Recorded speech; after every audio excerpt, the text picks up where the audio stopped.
series. As some of you know, and newcomers might not know, the Knowing Africa series runs every fall out of the Institute of African Studies at Carleton University. It's really an attempt to convene an audience that is interested in big ideas coming out of Africa. Big books. It's focused solely on monographs written by and about Africa. We try to, play with this notion of Africa as a place of knowing, not just a place to be known, and as a place in which people are very actively and creatively and path-breakingly theorizing, not just about Africa and its particularities, but also around, as you will see in this book, key concepts that affect the social sciences and humanities broadly. So this year, once again, we have 7 books, because now there is a bit of a clamor to be part of the Knowing Africa series. So we actually have 7 books. And this will be a very full fall season, and I hope you will all keep your eye out and preferably register for the seminar series so that you get all the notices. Before I launch into today's discussion, I want to thank particularly Gabriel, who is lurking in the background, who does all the hard work of putting this seminar together technically and administratively, and is just as always quiet presence, reassuring and quiet presence in the background, without whom this wouldn't be possible. And then Shika Kujau, PhD in history here at Carleton, who likewise is an organizer of this series and does a huge amount of the communication and marketing. So thank you to the two of them. For those who don't know me, I am Shireen Hassim. I'm the Canada 150 Research Chair in Gender and African Politics. This seminar program runs under the auspices and is funded by my chair. So today we have this absolutely a beautifully written, beautiful cover. I always say you should judge a book by the cover. Pay a lot of attention to book designers. This is a beautiful design. We have, but a book that is really path-breaking in a number of ways that we're going to hear about. The book is called Morafe, Person, Family and Nation in Colonial Bechuanaland. And if that, everything after Morafe sounds kind of very historian-esque, I have to tell you that this book actually is an interdisciplinary crossing of a number of themes that we take up in political science, in anthropology, in sociology, and in history. Khumisho, however, is trained as a historian. She is a historian at the University of Johannesburg. And she is also currently, amazingly, training to be a medical doctor. So she is coming to us into the seminar, having written 2 medical examinations in the last 2 days. And we are ever so grateful. Thank you, Khumisho. Khumisho did her PhD at Oxford University. I have to say, reading the book, I saw traces of many Oxford debates also being played out here, not only Southern African debates in terms of our conceptualization of personhood and nation. So thank you so much, Khumisho, for this book and for joining us. Then we have 2 fantastic discussants, my old friend, Catherine Burns, who, when I invited her, was a medical historian at the University of Witwatersrand, and somewhere between then and now has become Khumisho's Khumisho's colleague in history at the University of Johannesburg. Congratulations on that, Catherine. Catherine's a medical historian and very well known for her work on women's reproductive rights and histories of childbirth and midwifery, but also as somebody who really is a pathbreaker in establishing medical humanities in South Africa. And also, pertinent to this discussion is a biographer of Louisa Mvemve, who was a midwife in the Eastern Cape. And so, there are many ways in which her work intersects, not only as a teacher, but as a researcher.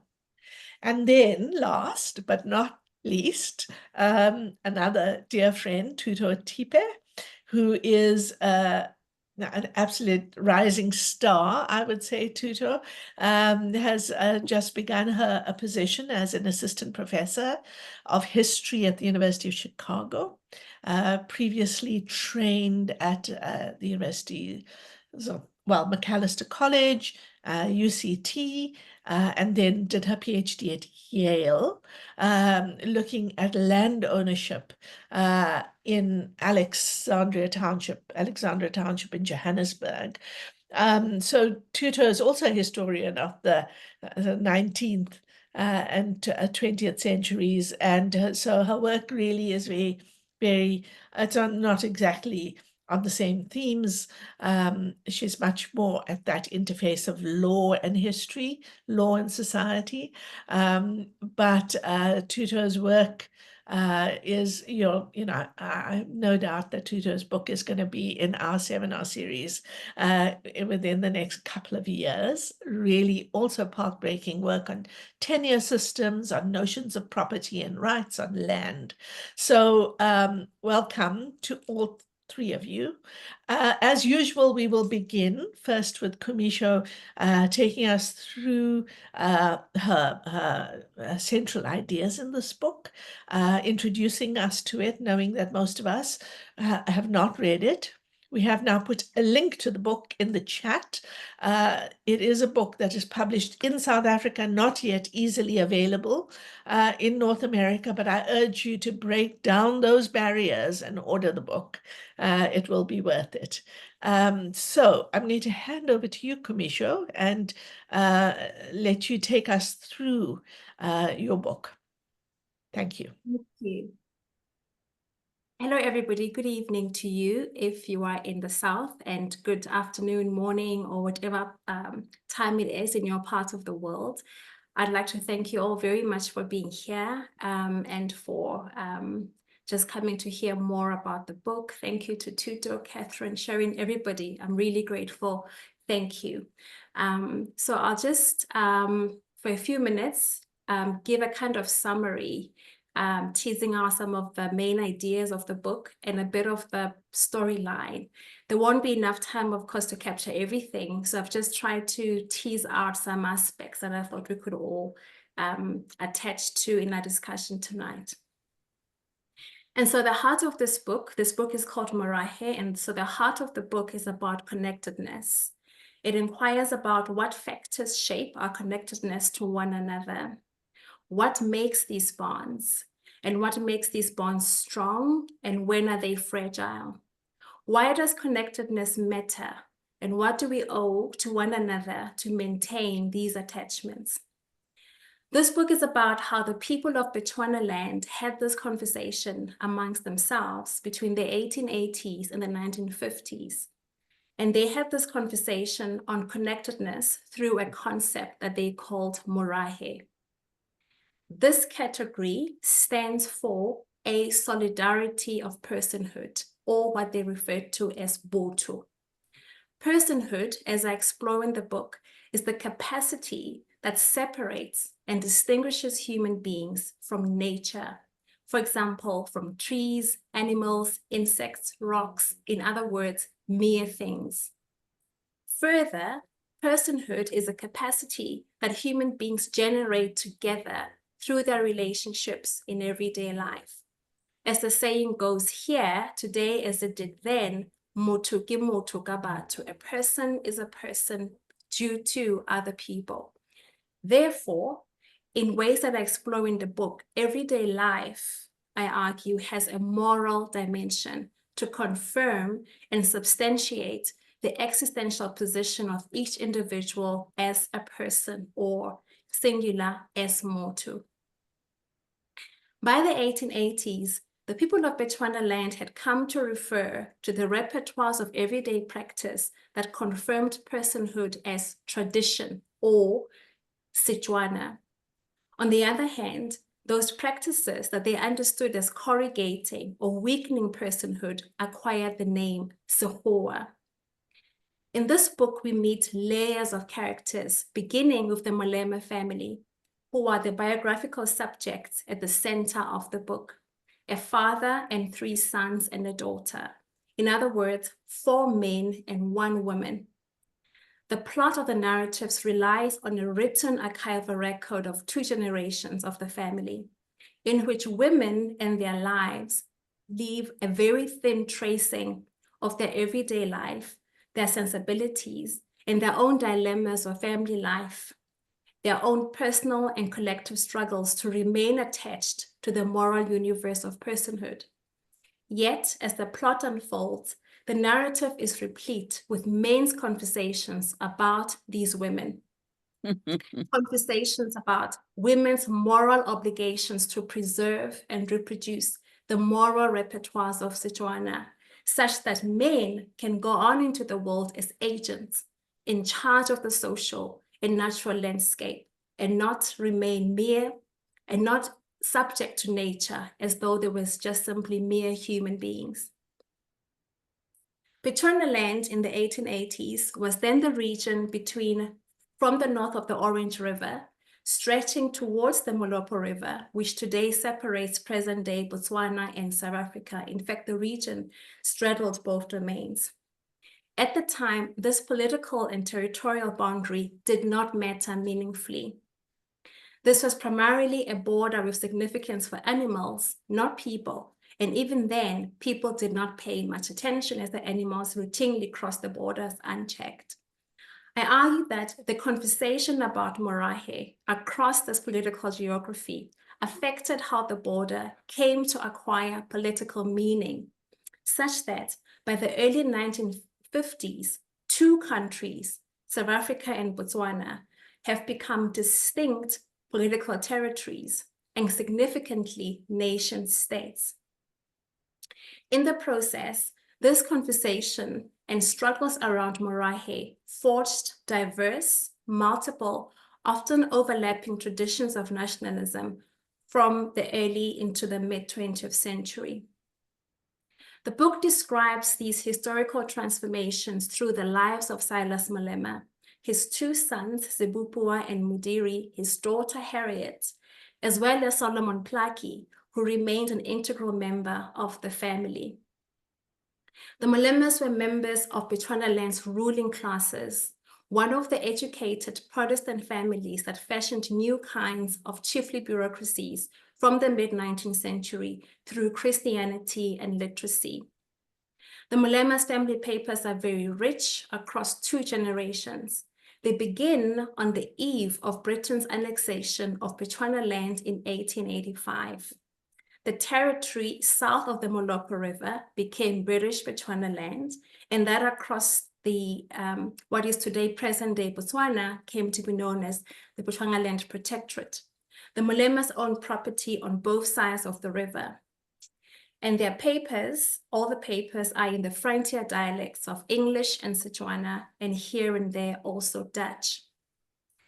It is on the pages of these private correspondences, more than anywhere else, that we encounter the vernacular word Morafe, where fathers and sons in particular have exchanges about what brings shame or honor to the family name. The conversations are about, for instance, who ought a young, respectable man or woman to marry?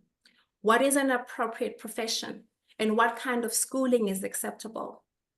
What are the obligations that a son owes to his father? How should a man spend his money? Where should a young couple establish a life, in the city or the countryside? How does one make a living on the land? And what kind of neighbors are appropriate? What are the most meaningful practices of piety, and how are these to be learned? This is where we see most clearly that there was never agreement on ways of life that strengthened ties of personhood between people.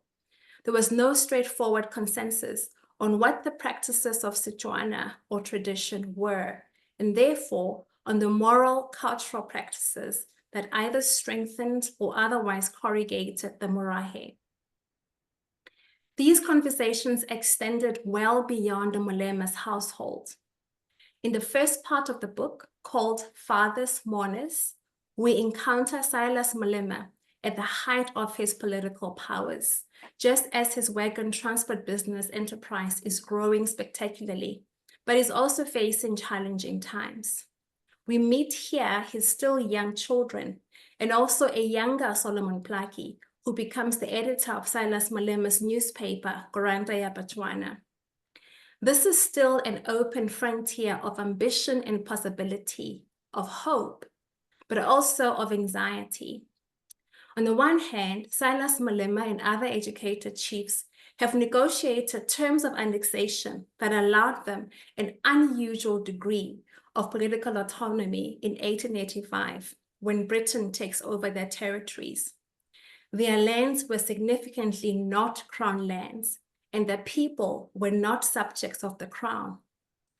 On the other hand, chiefly and patriarchal power was teetering, challenged by the new possibilities of independence that women and youth were exploring, including earning money far from home or pursuing new kinds of vocations beyond domestic life. These new ways of being in the world were, according to educated men, mostly Sahoa, in other words, a morally corrupt way of life, as opposed to Setswana. In this section of the book, we see this combination of hope and dread unfold in material lives. Molemas themselves live between prosperity and the threat of genteel poverty. Everyone's lives unfolds between the resilience of very powerful, chiefly bureaucracies, and the threat that the end of the South African War will undermine these political freedoms. People live between the confidence of a class of educated men and the threat that their children will squander the privileges of their status if they continue to disregard the ways of God, chiefs, and the fathers, the ways of Setswana. The moral consensus on what Setswana entailed was never complete, but it was even now more quickly unraveling under these conditions of cultural and language hybridity, mixed living, and so-called métissage. The Molemas understood themselves as having a divine revelation of the perfect Morafe from long ago. They considered it a divine vocation to model the moral practices of this Morafe, that is to say, to model the ways of personhood or Setswana through their own everyday lives and vocations.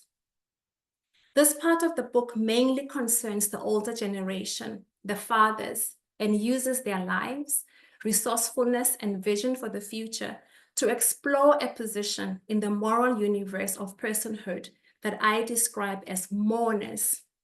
Put very crudely here, this is our attachment to one another that allows each of us to feel larger, more powerful, more of a capacity to act on the world than we otherwise would experience each on our own. The operative word here is feeling or mood of self-apprehension that mediates elements of agency.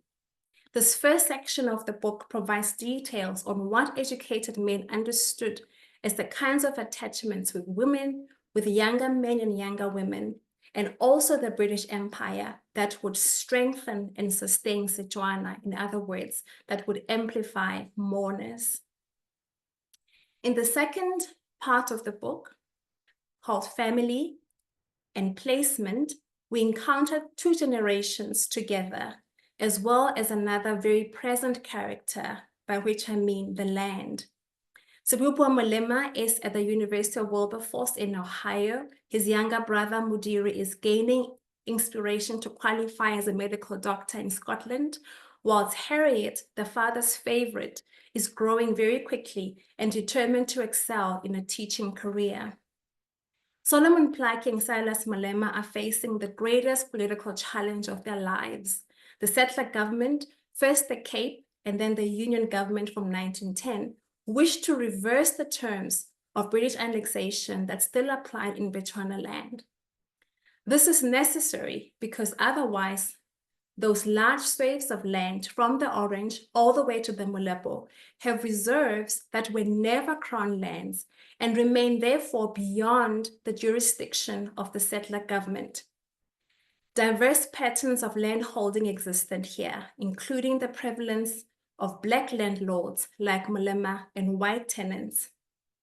It would not be possible for the government to put in place its segregationist policies unless these reserves could be made into locations that is belong to the government. This political situation is the backdrop to Silas Malema's strategies, both as a father to his own children, but also to the population of frontier peoples he considered to be an extension of his family, including the white tenant, Phoebus Fincham, who's a very important character in this part of the book. It is here where we see again unfolding gendered and generational conflict over intimacy in marriage, acceptable ways of authority in politics, respectable professional lives, and ways of being on the land. The meanings of family here also become complicated across these fields of practice, with children living far from home, forming their own attachments, and negotiating their independence from their father, with deep love and devotion, and yet a desire to chart their own paths in the world. We see here also new kinds of cultural and political communities that connect town and countryside, city and farmland, not least the then South African Native National Congress from 1912. I show how the SANNC served as a platform of alliance to ensure a critical mass of African opinion, but was and remains a primarily regionalist organization, where Congress leaders like Pixley Seme, Solomon Plaatje, John Dube, and Silas Malema himself represented each their own countryside constituency, each with its unique colonial history. Each was, in a sense, a Morafe, overlapping with others in some ways, but distinct in the moral repertoires of personhood it aimed to preserve. Leaders supported one another, partnered where there were overlapping issues like access to land, but each mainly represented their own regional constituency in the countryside. As the Malemas threw every legal and political strategy into the fight to retain autonomy over the reserves, we learn how these strategies impinged on the making of the Natives Land Act of 1913 and later the Natives Administration Act of 1927. We also get an intimate view into the daily workings of a chiefly bureaucracy and its relationship to the Native Affairs Department. On the one hand, we see how race is being made and resisted at that official level between two institutions, at once working together and yet competing for power. Along that continuum of collaboration and resistance, there emerges a portrait of empire as often a fragile project, incoherent, and greatly limited in its capacities to segregate, control, and govern, even after implementing the Natives Land Act of 1913, which was a cornerstone segregationist policy in the making of South Africa. On the other hand, we also see the negotiations of race and its meaning from below in how people are living and carrying on in the countryside every day, landlords and tenants, chiefs and subjects, fathers and sons. These negotiations, once again, above and below, are taking place through the moral framing of the Morafe. I use these entanglements to explore another dimension of personhood, which is placement, which I call placement. At the heart of these contestations, ordinary people are negotiating how to belong with others in ways that both facilitate individual freedoms and this within enduring attachments of dependency and care. Placement is an existential capacity of personhood, for only human beings can negotiate this pendulum between freedom and dependence, and not things. Only human beings can belong together in this manner. Finally, Sons or Homecoming is the last section of the book. It has to do with the two Molema sons, Zibupwa and Mudiri, when they are patriarchs themselves. This is where we see the resolution of personal troubles, some of the heated conversations between families, fathers and sons especially, find explicitly public and political resolution through the platforms of the African National Congress and the Natives Administration Council in present-day Botswana. Again, in both political platforms, what we see are profoundly moral contestations about region, about authority, and about what kind of political arrangement safeguards moral lives.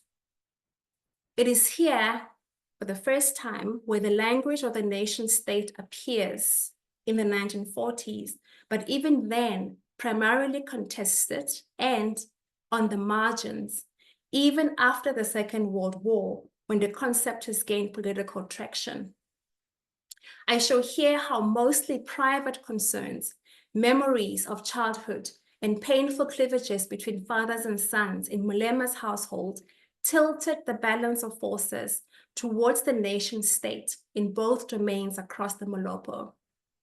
The person of Mudiri Molema is particularly important in Congress, as are both men in the Advisory Council. We see the moral dialogues towards the concept Botswana, north of the Molopo, meaning how a human being embraces and lives according to Setswana. Chiefs and colonial administrators are both defining Setswana in a situation where the reserves in present-day Botswana are being forced to surrender their autonomy. Through the negotiations on both sides of the river, we come to appreciate the role of language and memory as a quintessentially human capacity in using the past, in this instance, idealizations of the Morafe, both to inform the future, but also to forge a consistency of a moral genealogy that is unchanging across time, particularly through the idea of reawakening. This dimension of personhood is what I call homecoming. By the 1950s, when the book ends, the border between South Africa and Botswana is politically meaningful. Race is a critical mediator of opportunity and power in South Africa, and two very different traditions of nationalism towards the nation state have emerged.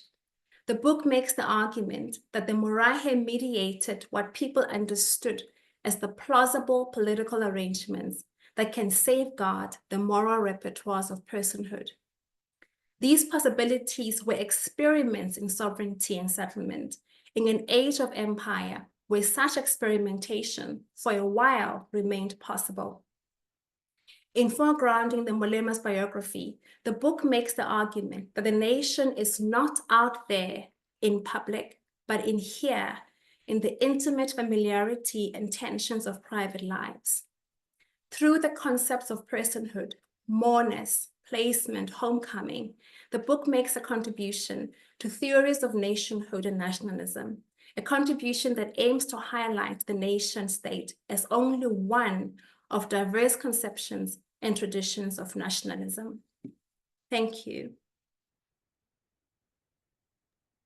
Thank you so much, Khumisho. That was a really compelling and clear account of a book that is phenomenally detailed in making the argument. So thank you for that. I'm going to hand over to Catherine now to take us into a discussion.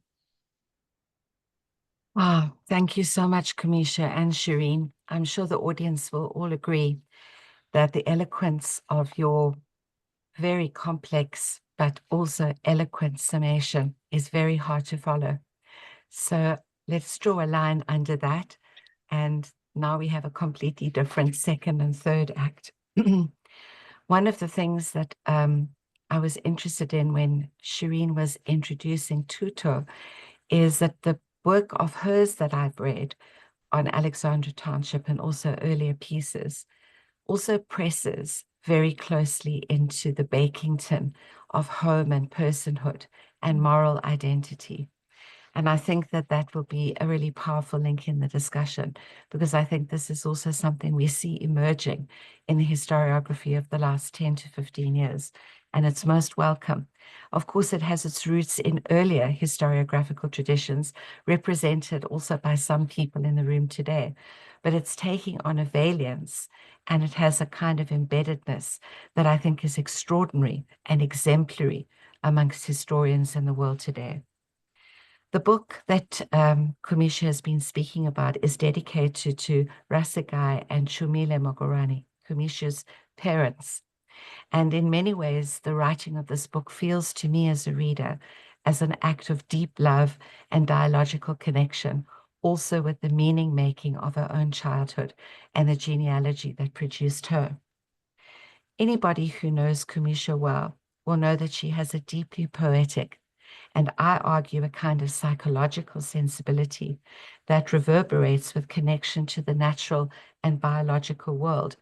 And this is also what she finds so electrifying and attractive in the cast of characters that she studies. So the front cover, replete with fauna and flora of the region, speaks to this as well. But the book is not a materialist history in the old or new fashioned sense of the word, because there is a deep relationship not only to animals and plants, but also to mysticism, cosmology, and theology. This, in a sense, is a historian engaging in a craft with a study of history that is four-dimensional and immensely immersive. Yes, it's true, as Khumisho has said, and this is one thread she's drawn out, that this book is a family history, but it's also a family history of the world and of the planet through the eyes of this straddling the river community. The characters in this book move between these dusty riverbanks all the way to some of the wettest cities in the world, such as Glasgow and in Scotland and Edinburgh. They move to Chicago. They move across the Sahel. They move in boats around the Atlantic and Indian Ocean. As some of the greatest historical novelists, I would argue people even such as Dickens, have outlaid for us, you can have a non-fiction historical book like this draw readers who have never studied Southern African history before and illuminate the world through this spyglass. As we delve into and find before our eyes casts of characters brought to light at the same period and the same intensity of pressure of the great historical novelists of the 19th and 20th century, we see that this is a kind of epic account, bigger than the Malamas, but also smaller than them. It can fit into their moral agenda. Almost cinematic in approach in some of the chapters, this book draws us from the 17th to the late 20th century. And here we have some of the greatest writers from the African subcontinent who are also drawn into interlocution with Khumisho as a respected reader of their work and as she draws their work to her cause. Solomon Klaiki himself, Olive Schreiner, Noni Jabavu, Magemo Fuze, and many others, authors who themselves wrote searing books of social realism as well as works of the imagination. As she's already indicated to you, the book is about people's relentless pursuit of personhood, and in this particular case also the desire for a form of citizenship, for inclusion, who have their ambitions met in some cases by opportunities that they seize with the means to realize them: intellect, technologies, literacies, confidences, and a sense of belonging. But of course, we also feel the heartbeat and the terror that's coming, the cliff face that awaits so many of their projects. It is a book written with a sense of immense urgency, desperately needed now, because it's written as a tale of enormous hope and agency and success, but also the bitter taste of aloes and tragedy. People coming to this book for the first time may have read one or two or possibly none of Khumisho's public papers, and they'll be delighted and enthralled, I believe, in the way that she weaves together deep historiographical debates from the region, and as Shireen has already gestured, from university cities and towns in the north, and draws together a kind of congruence in these debates through the poetics of the lives of these people.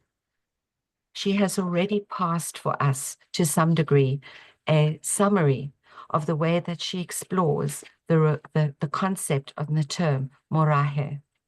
One important part of the book is the explanation around the lexicons, languages, pronunciations, and twin worlds of textuality and orality that emerged also through the print culture to stabilize these terms and to give them a valiance that should enter maybe everyday English academic speech.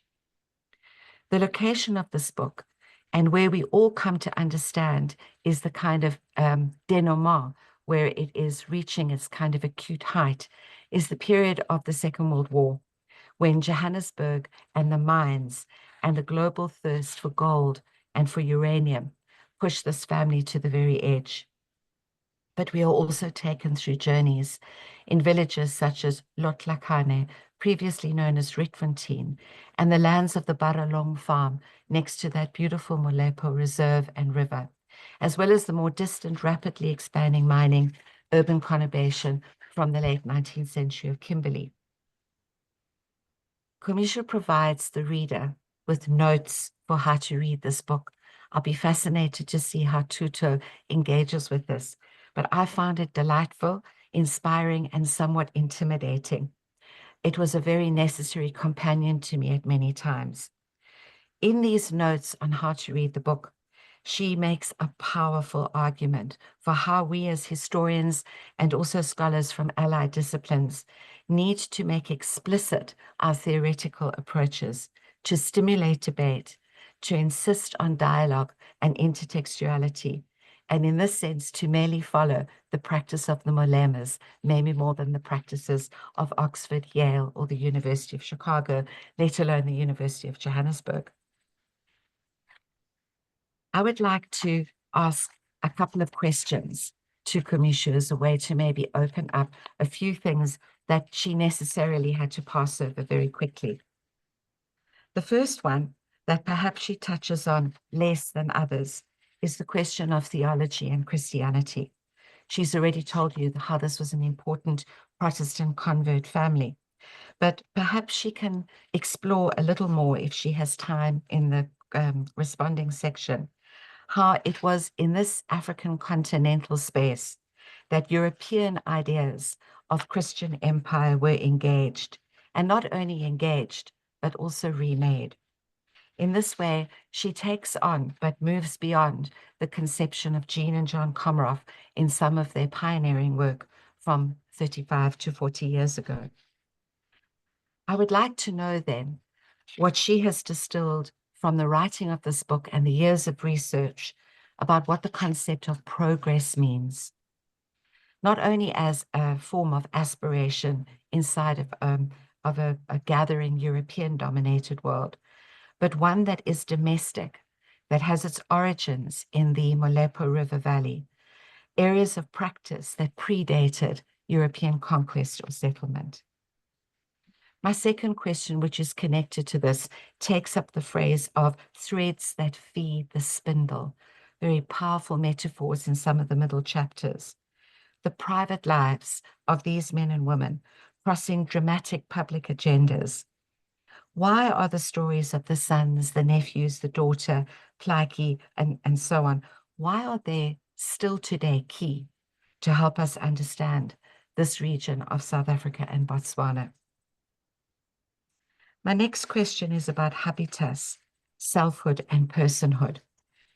When you come to read this book, you might need to have your Google Scholar opened at the side, because this is a tour de force of introduction, not only to great thinkers born and raised in the African continent, some of whom are known and some of them not as widely known, but also an extraordinarily accomplished reading of the work of Martin Heidegger, Siri Hustvedt, and Karel Schumann, to mention just a few. One character that Karel Schumann's novel Promised Land gives voice to is cited here by Khumisho. A lifetime locked in a small life, unrecognized in the circles of respectable existence as a person. And Khumisho follows this by pointing out, if you're no longer regarded as a person, you yourself begin to forget that you're a person. You lose your prize and dignity, and the only thing that matters to survive is that you crawl and twist at the word of command. Some of these insights from the world of novelists and psychological and philosophical thinkers remind us that Khumisho is an existentialist. And it was such a delight to me this morning when I started reading a set of essays by Zadie Smith and realized that she lays out a concept of home, personhood, and existentialism that is in beautiful conversation with this book. In these essays, she argues, like Khumisho and like the authors that they both draw on, against essentialism, but still tries to understand what we are drawn to essentialist identities and how we make them, because they are rudders and they are sometimes places of safe haven and power. So could you please tell us, Khumisho, how existentialism and the philosophies attached to that have ennobled and enabled some of your greatest thinking in this book? I'm going to skip over some of the debates and the historiography that are familiar in the North, but maybe I could end with these two. Can you say something more about friendship? You have mentioned Silas Malena's great friendship with the lawyer Spencer Minchin. Can you tell us how this plays out in the end, and why you draw on the work, particularly of Barbara Taylor, the historian of selfhood, to make friendship a very important central heartbeat of the book? And finally, if we have a chance just now, which we might not, I would love you to read from page 400, this extraordinarily intense paragraph, which is drawing together in the conclusion Dr. Malema's intense longing for personal freedom as a kind of paramount goal, and the pain he suffered having to choose between obedience to his father and love for his intended wife. But I'll leave that to see if we have a chance to do that. Thank you. It's been such a great honor reading your book. Thank you. Thank you very much, Catherine. Thank you so much, Catherine. That was fabulous, as always. Thuto. Oh, wow. What an incredible seminar to be part of. Thank you so much for the invitation to speak with you all. So somewhere in the book, we learn Khumisho reflects on the prominent role of medical doctors in the political life of 1920s, 30s, 40s South Africa. And of course, you're becoming a medical doctor. This just feels like the natural next step after writing a book this beautiful, that you go and join the greats. So early in the book, there's at the beginning, there's the usual sort of treatment of language, and Khumisho explains that she's using Bechuana and Setswana instead of Setswana, and keeping with that, with the language of the time that the archive uses. And when I first read this, I thought, interesting. And then later on, as she's explaining the development of the debates at the time, and she points to Ian Shapiro's involvement in a really central debate around the standardization of language and understandings of legal and political and philosophical traditions. And there was enormous tension and resistance around Shapiro's proposal of the standardization of the words Botswana, Setswana.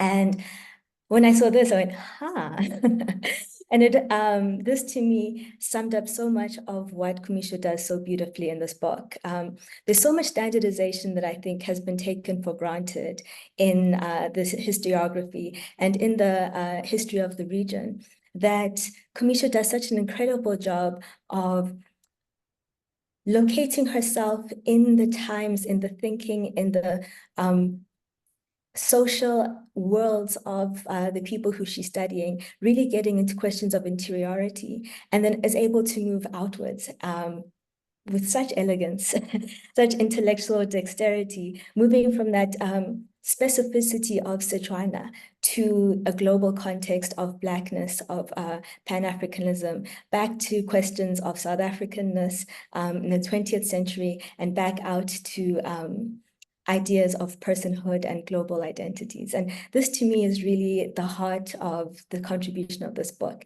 is this movement between really close readings of people and a time and a place, and then being able to translate these into a more universal language that can move, that helps to show how and why these people moved through the world with the significance and the ease that they did, and how they were able to do this translating back and forth with the impact that they did. Through its focus on the Molema family, as we've heard, specifically on these 5 individuals, Morafe moves over roughly 7 decades of its study from deeply intimate thoughts, motivations, desires, and fears and aspirations of members of this family, and family broadly conceived, as we've already heard, to the structural and systemic changes brought on by the expansion and entrenchment of European colonial power over the 20th century.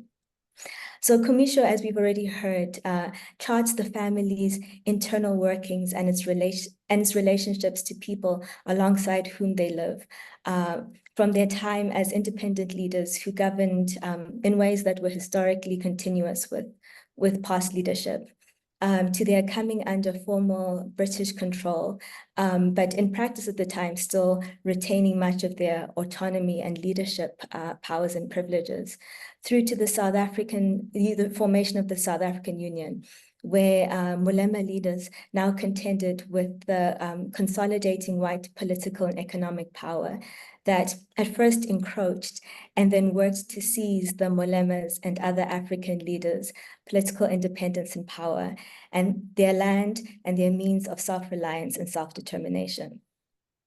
So this book opens with an exceptional family living under a set of exceptional political conditions in the region, with access to exceptional economic, educational, and social opportunities. By the book's end, this still exceptional family has been shaken by the political forces that have swept across the lives of Black people throughout the country.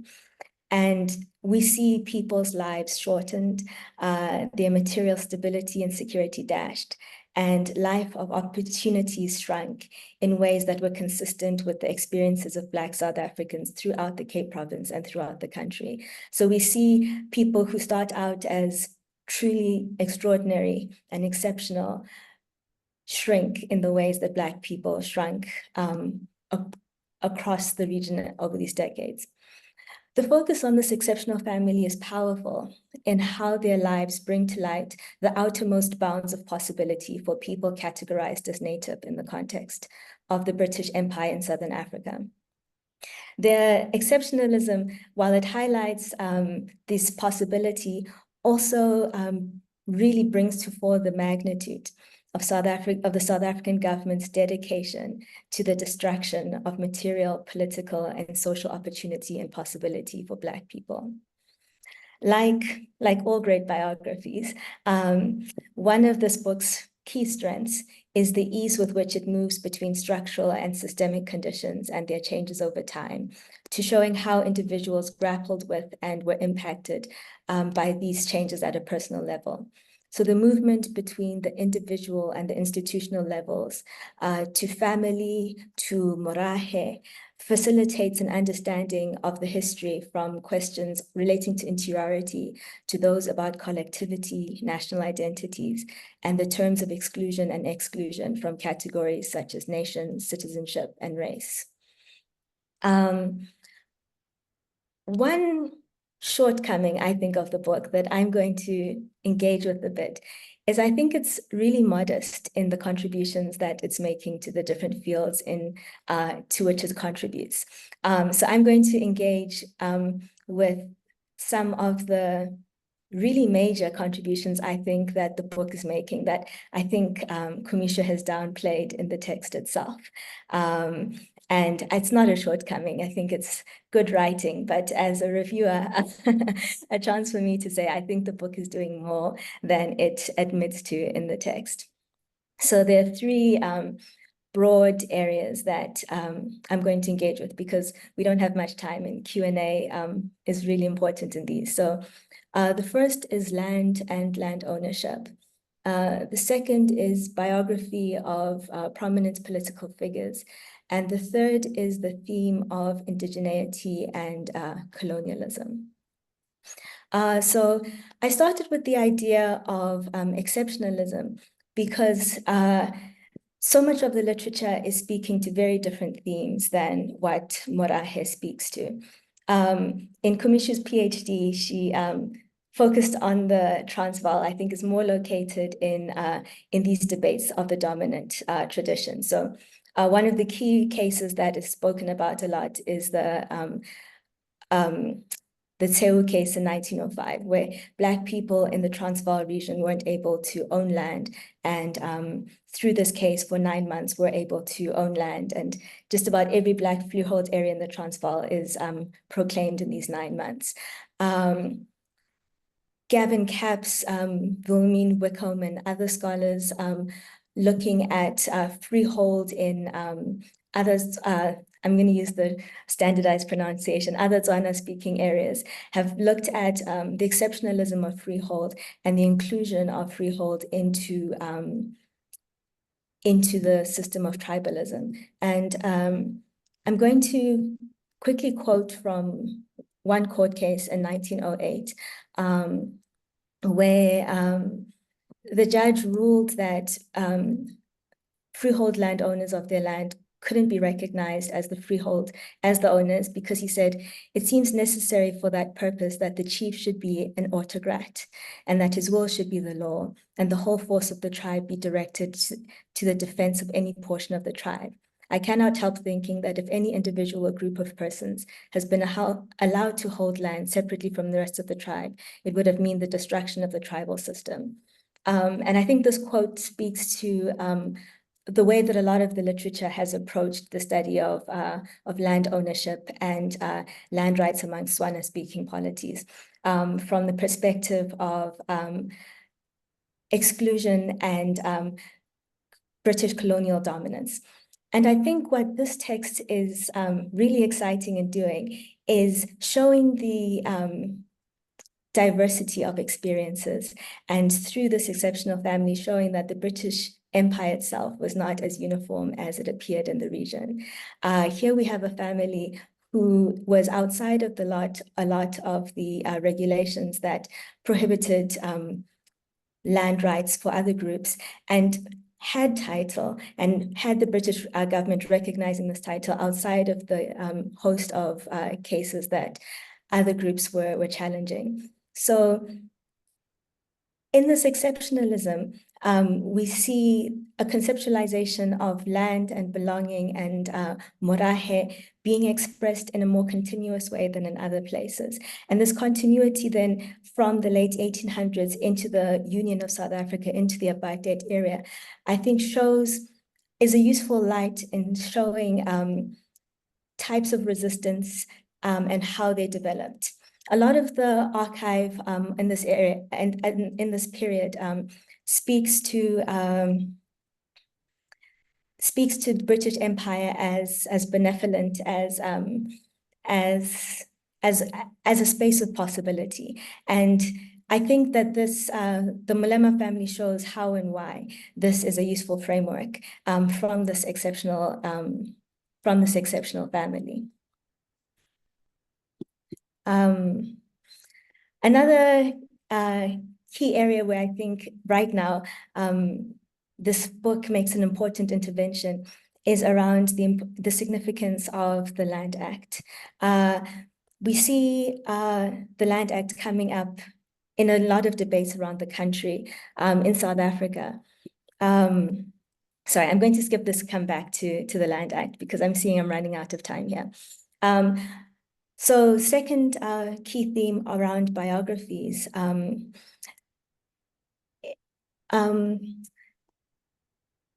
number of key biographies have been written about scholars who studied abroad. Pixley Kaseme, Nguma, scholars who stayed locally, such as Sol Plaatje. But in Khumisho's study of the Molemas, we see a biography of a family that represents different types of experiences, educational experiences. So we have Mudiri going to Scotland, we have Sol Plaatje staying at home, and we have Harriet also being trained in South Africa. And through this study, I think we have a beautiful illustration of the range of South African experiences that Black people had, and how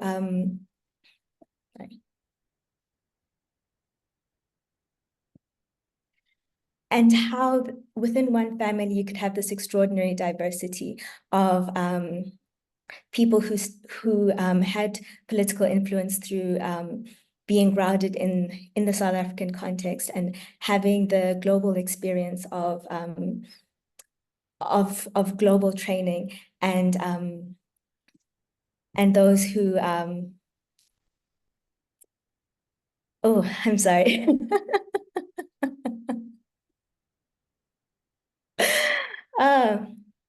Those who stayed. So what a lot of the current work on biographies has done has looked at these as individuals, and what Khumisho doing in looking at a family has succeeded in doing is bringing into conversation a range of experiences around possibilities for Black people in different contexts. And the third piece that I want to pick up on around indigeneity and land is around Khumisho's treatment of the question of indigeneity and colonialism.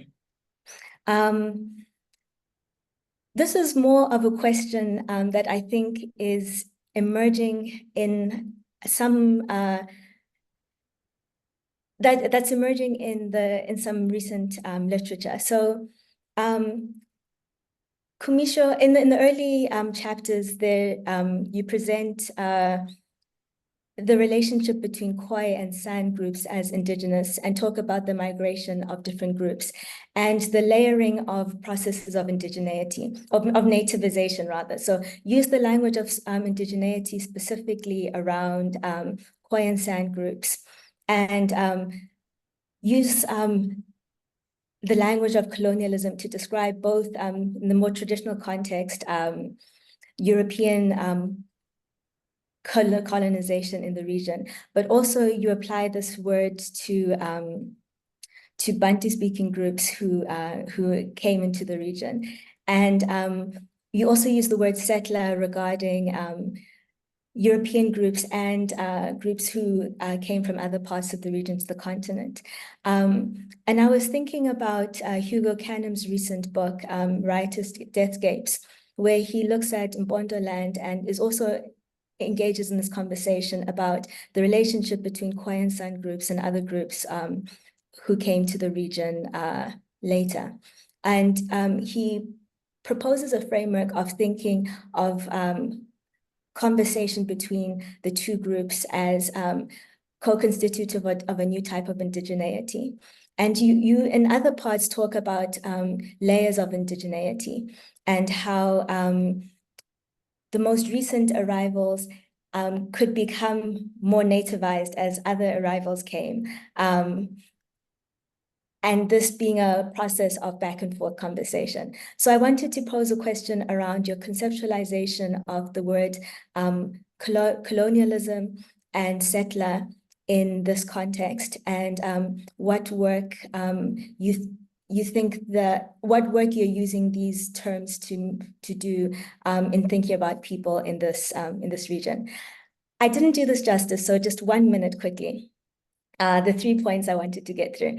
So land, I think that you are reconceptualizing, or you're reframing the dominant conceptualization of how land is being treated in the literature by showing that there's a group who owned land and was able to exert control and power politically and economically through this land in ways that were different from other groups. So when we think about this conceptualization of this long control over the land outside of the dominant framework of disempowerment that happened a lot early in other parts of the region, the Mulemas give us a way of thinking about belonging and ownership and resistance that is different from others. Around biography, I think when you show a family where each member has such a very different trajectory, you're again diversifying our understanding of what it means to be Black and educated and what the restrictions were on different people. For Harriet, it was the expectation to be a good wife, a good daughter, and the idea of obligation that kept her in a marriage that really restricted her possibilities. For Sibobua, it was the idea of responsibility to your father and not having the means to continue an education that brought him back home and then restricted his opportunities in a lot of ways. And then with Mudiri, we have someone who was able to stay abroad, attain his medical degree, come back with a lot more mobility, and then be able to be a much more influential political actor because of this having the qualifications in hand. There are very few sorts of studies that have these experiences alongside each other and in conversation with each other. And you powerfully show the impact of these different trajectories on what people could do and the type of influence they could have. And then on the type of personal decisions that they were able to make for themselves vis-a-vis a patriarch, an idea of belonging and responsibility to Morafe. And then finally, the question of indigeneity, colonization, and what it means to be a settler in a region. Thank you. Wow. I want to say thank you to both of these discussants for amazing readings of the text. And I did want to throw in a couple more questions, if I may, Khumisho, which because I think I would just say what I think is, for me, as reading this as as someone interested from political science in questions that you raise here, there's this that the idea of uncertainty that you embrace, that these are not fixed formed concepts, neither nation nor identity, nor indeed race, right? That these are being made and remade in these daily ways that you explicate is really important. And I wanted to throw that into the mix of the things we think about. It links a little bit to what Thuto was saying about migration and nativization. And in fact, in Thuto's work on Alexandra Township, there too we see how newer arrivals, the sort of insider-outsider framing in that township is also something where identity is unstable and is continually remade, and is remade through relationships to property. I wanted to and then the second thing I want to add to your I wanted you to make more of that, because that seemed to me so important for contemporary conversations, which take for granted Blackness as and landlessness as two conjoined examples. I wanted, and I would just link that to one more concept that you use a lot in your introduction and then weave through, and that is the idea of limit situations where we as humans are confronted with the very question of what makes us human, where we reach a point where we are uncertain as to whether we are human or not, and uncertainty, to be sure, that's produced by all these circumstances we find ourselves in, right? And I wondered if you could say a little bit about that, and particularly the way in which you conceptualize landlessness as a limit situation for humanness, at least in this region. If you could say a little bit, and then so I'll give you a few minutes to respond to this because I'd like to take at least 2 questions. So if you want to wait to respond at the end, should we take a couple of questions first? Do you want to respond to this, Khumisho, and then open it up? It's up to you. Thank you very, very much. Thank you to all 3 of you. I will try to respond now, but I already will say I will not be able to do justice to your readings and to your comments. I'm really grateful, and I feel as if I am learning. I feel as if I'm sitting in a lecture hall, I'm taking down notes furiously, and I wish I was still going to write the book so I could be able to then incorporate all of these wonderful ideas. I don't know where to start, but let's start with Thuto's last question, or last framing around the question of indigeneity and land, because in some ways that might lead us back, Shireen, to your question on limit situations and to what extent landlessness is one of that. So let's see how far we get. Please interrupt if you think we should stop and then move on to the audience for more questions. But let me just try to make some sense of that. So there is, I have been thinking about this for some time, but not thinking about it in a way that I think influenced my framing in the book. So is there a difference between concepts and ideas of settlement, human settlement, and how are they different conceptually from the idea of being colonized or colonization? Because in terms of just ordinary everyday language, when new settlers are moving into a place, they're colonizing that place. And so I think I used in the book, I think I sort of understood settlers, meaning European settlers coming by sea to Southern Africa. But I also had in mind, as you point out, the settlement of people coming from other parts of Africa, settling, the Bantu-speaking people settling onto the land. The question then is, and this question is not new to me. This question has been debated in various ways in anthropology, in history by others, is what are the traditions of settlement that are being pursued? Not only that, do all human beings in some ways carry out behaviors and norms of settlement that are universal? How do we conceptualize those? And to what extent are those forms of settlement influenced and shaped, particularly by the environment?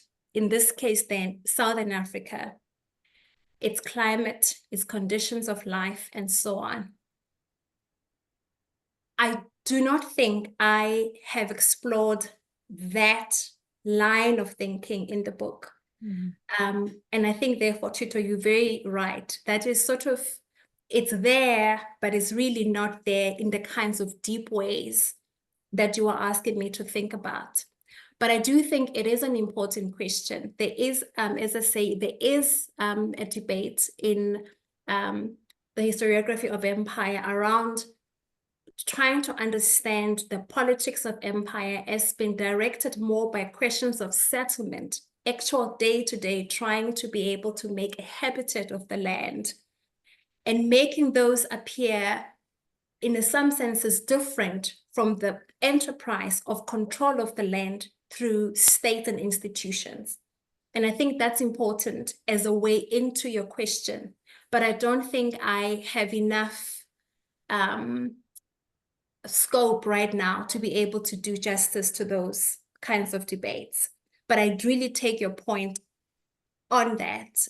That is something that could be more broadly explored in the book. Limit situations. In writing a book about connectedness,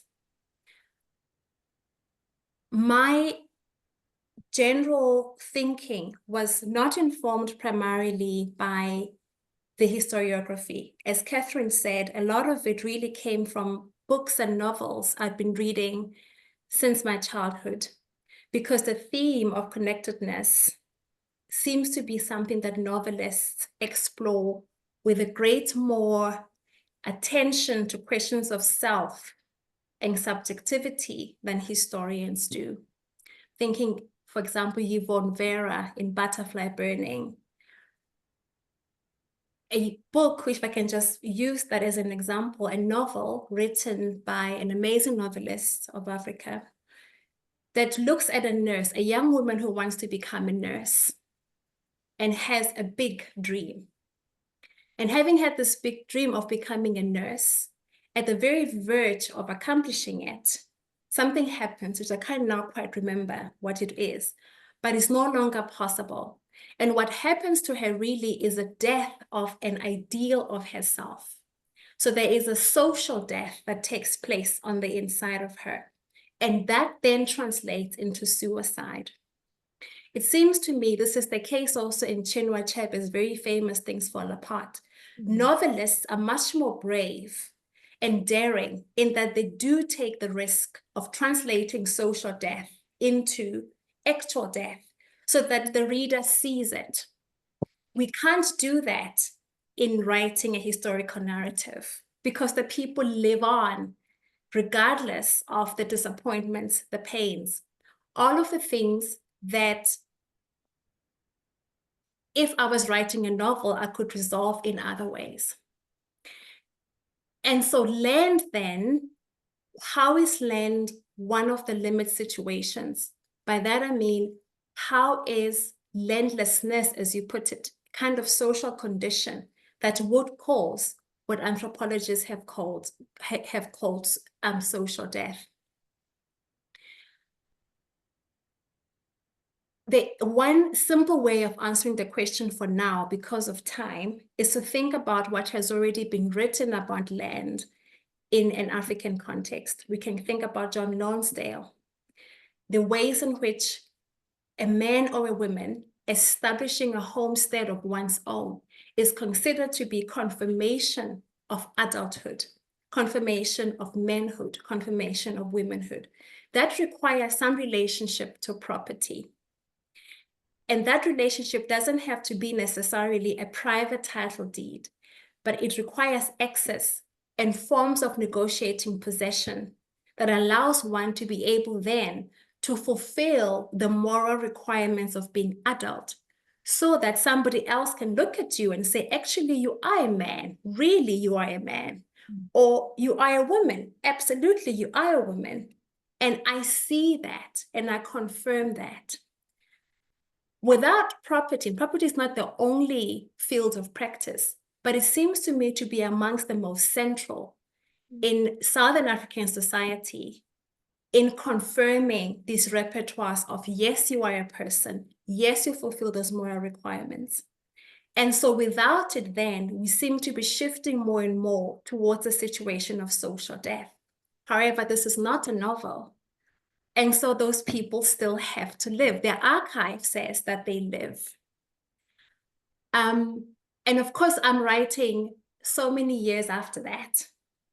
I'm not there to see it. I only have to be led by the archival trait that they leave behind. And I think the great utility for me of the literature on limit situations, on social death, is to see how the living resolve the crisis of social death. And the argument I make is that, of course, they experiment. There is no given way out. They experiment, but those experimentations are institutional. Those experimentations are taking place in everyday situations within homes and homesteads, within schools, within all of these different institutions where people are having and making lives every day, the very places where they are confirming manhood and womanhood. And I think what I see really is a pattern. It's a pattern where these limit situations tend to lead to ideas of reawakening, to ideas of thinking about the past in all kinds of ways and arguing through language that it is still possible to recreate what has gone before. And so what I'm really trying to chart is a long trajectory of these experiments of overcoming social death and overcoming these limit situations, and really trying to see the political consequences of those experiences, and also how people use political power to resolve these situations of social death. So I think I'll leave that question there for now. And I know it doesn't quite do justice to what you are asking, Shireen, but I think just in the time that we have available, if I may leave it there. Let me see if I can take one more question. I think I have like 10 questions. So you do, you have a lot of questions. I have a lot. So let me just take a minute just to think which one or which two, or let's go up to Catherine. She's all the way up there.